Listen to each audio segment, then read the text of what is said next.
गांव देहात में कहावत है, कानी गाय का अलगे बथान। अपने केजू भाई किसी कानी गाय से कम थोड़े न हैं। एक तरफ एनडीए बनाम इंडिया की तैयारी चल रही है, लेकिन ये कानी गाय हर पल अपना अलग बथान बनाने के लिए तैयार है। आपको याद होगा कि जैसे ही विपक्षी दलों की बैठक पटना में तय हुई, केजू भाई भी गए, लेकिन उसके पहले शर्त रख दिया कि वहां अगर इस मुद्दे पर बात होगी कि दिल्ली का बाप कौन और दिल्ली किसकी लुगाई, तभी उस बैठक की सार्थकता है। यानी केजू भाई चाहते थे कि अध्यादेश के सवाल पर सबसे पहले बात हो। बाद में आपने देखा होगा कि जब सहमति नहीं बनी तो वापस लौट भी आए थे। लेकिन बेंगलुरु में जो विपक्षी दलों की दूसरी बैठक होती है, उसके पहले ये सहमति बन जाती है कि संसद में दिल्ली को लेकर जब अध्यादेश आएगा तो सारे विपक्षी दल यानी इंडिया में शामिल सारे दल केजू भाई के साथ खड़े होंगे। वैसा ही हुआ। भले ही सरकार का अध्यादेश पास हो गया, लेकिन विपक्षी दल केजू भाई के साथ खड़े रहे। खूब जोर आजमाइश हुई, अंततः सरकार की जीत हुई, क्योंकि सवाल संख्या बल का था। लेकिन अब तीसरी बैठक मुंबई में होनी है। वहां आगे की रणनीति पे बात होगी, सीट शेयरिंग पे चर्चा होगी। इसके पहले दिल्ली में कांग्रेस की एक बैठक होती है। उस बैठक में यह तय होता है कि दिल्ली के 7 लोकसभा सीट पर कांग्रेस अपने संगठन की मजबूती के लिए तैयारी करेगी। जैसा कि मगरुआ ने कहा, कानी गाय का अलगे बथान। तो अब ये कानी गाय फिर से बिफर पड़ती है। यानी केजू भाई ने कहना शुरू कर दिया है, मैं मुंबई के बैठक में क्यों जाऊं।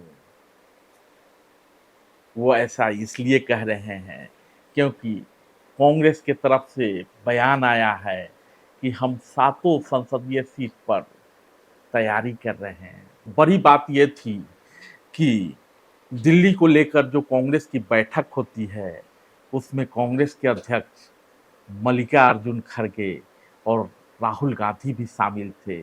ऐसे में इस कानी गाय का भड़कना स्वाभाविक जान पड़ता है। लेकिन केजू भाई को भला समझाए तो कौन समझाए कि अभी सीट शेयरिंग पे बात नहीं हुई है। और केजू भाई के पहले दिल्ली में कांग्रेस शीला दीक्षित के नेतृत्व में 15 साल तक शासन कर चुकी है। तो कांग्रेस अगर कहती है कि हम दिल्ली के 7 सीटों पे अपनी संगठनात्मक तैयारी करेंगे, तो इसमें बुरा क्या है।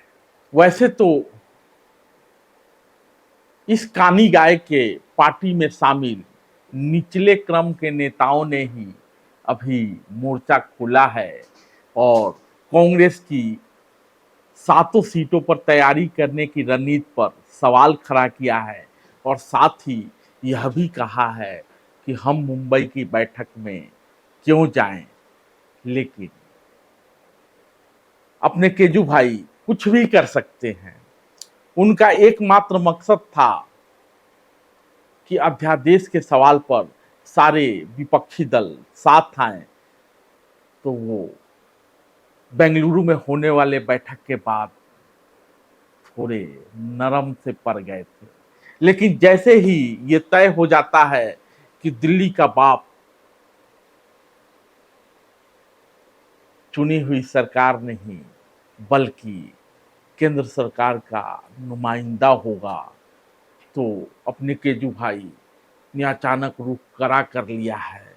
क्योंकि आपको पता होगा कि अब आम आदमी पार्टी को राष्ट्रीय पार्टी का दर्जा भी हासिल है और केजरीवाल की पार्टी के लोग बार बार ये कहते रहे हैं कि केजरीवाल प्रधानमंत्री पद के दावेदार भी हैं। तो जैसा कि पहले से ही एनडीए सवाल खड़ा करता रहा है कि इस विपक्षी एका के बारात का दूल्हा कौन होगा, तो दूल्हा बनने की तैयारी में तमाम लोग लगे हुए हैं, सवाल खड़ा किया जा रहा है। इस बीच वाजपेयी जी के पुण्यतिथि पर एनडीए में शामिल घटक दलों की दिल्ली में हाजिरी लगी थी। वाजपेयी के समाधि पर माल्यार्पण करने के लिए तमाम लोग पहुंचे थे और इन दिनों पूरे विपक्षी एका के सूत्रधार रहे।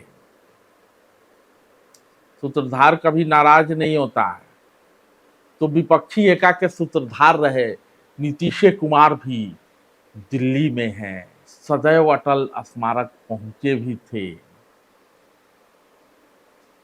वाजपेयी को श्रद्धेय अटल जी कहते रहे हैं।